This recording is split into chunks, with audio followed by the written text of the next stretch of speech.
यह है स्पेन और बगल में पोर्चुगल। साल 1415 में हेनरी द नेविगेटर ने स्पेन के एक छोटे से टापू सियोटा पर हमला कर उसे अपने कब्जे में ले लेता है और यहीं से हेनरी वेस्ट अफ्रीका की ओर नावों को भेजना शुरू करता है। ये नेविगेटर्स अफ्रीका के बोजाडोर में पहुंचकर अपने व्यापार के केंद्र की स्थापना करते हैं। हेनरी को पूरा यकीन था कि इंडिया दक्षिण अटलांटिक महासागर में ही कहीं पर है।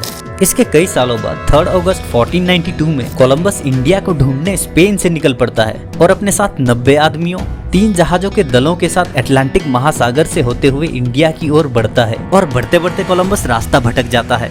पर अब कुछ ऐसा होता है कि कोलंबस को अपनी आंखों पर भरोसा ही नहीं होता। जोर जोर से हवाएं चलने लगती है, अचानक बिजली कड़कने लगती है और जब कोलंबस कंपास की ओर देखता है, कंपास भी काम करना बंद कर देती है।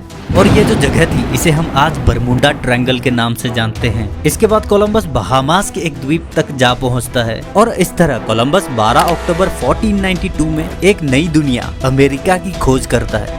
पर कोलंबस को लगा उसने इंडिया को ढूंढ निकाला है और वहाँ के लोगों को वो रेड इंडियंस कह के बुलाता है, लेकिन इंडिया तक नहीं पहुँच पाता। पर इसके 5 साल बाद 8 जुलाई 1497 में वास्को डी गामा इंडिया को ढूंढने निकल पड़ता है और अपने साथ 4 जहाज 170 लोगों के बेड़े के साथ अफ्रीका के दक्षिणी सिरे से केप ऑफ होप के चक्कर लगाते हुए मोजाम्बिक तक जा पहुंचता है। और यहाँ वास्को डी गामा को इब्न माजिद, जो एक ओमानी अरबन नाविक था, उसने वास्को डी गामा को अफ्रीका तट से मलाबार तट तक का समुद्री रास्ता बताया। मलाबार तट बेसिकली भारत के उस हिस्से को कहते हैं जहां भारत के साउथ ईस्ट हिस्से में अरब सागर से लगे हुए तट को कहते हैं। अब वहीं मोजाम्बिक में वास्को डी गामा को गुजरात का एक व्यापारी कांजीमलम मिलता है, जो रेगुलर बेसिस पर समुद्री रास्ते से भारत से अफ्रीका आते जाते रहता है। कहते हैं कि यही कांजीमलम वास्को डी गामा को भारत तक लेके आया था।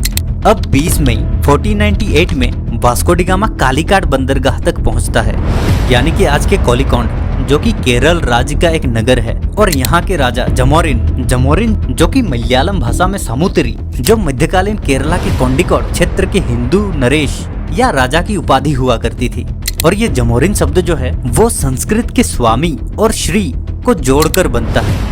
उस टाइम पीरियड में जमोरिनों का शासन मलाबार तट पर कोल्लम से लेकर कोयलांडी तक अपने पीक पर था।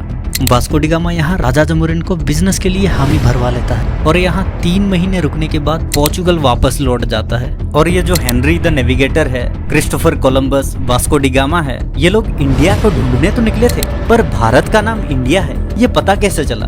दरअसल वास्को डी गामा के भारत आने से 1700 साल पहले एंशियंट ग्रीक हिस्टोरियन मेगास्थनीज, जो यूनान के एक राजदूत थे, वे लगभग 304 बीसी में भारत चंद्रगुप्त मौर्य के दरबार में आए थे। इसके बाद मेगास्थनीज ने एक किताब द इंडिका में चंद्रगुप्त और मौर्यन एम्पायर के बारे में लिखा और यहीं से पूरी दुनिया में भारत का नाम इंडिया के नाम से जाना जाने लगा।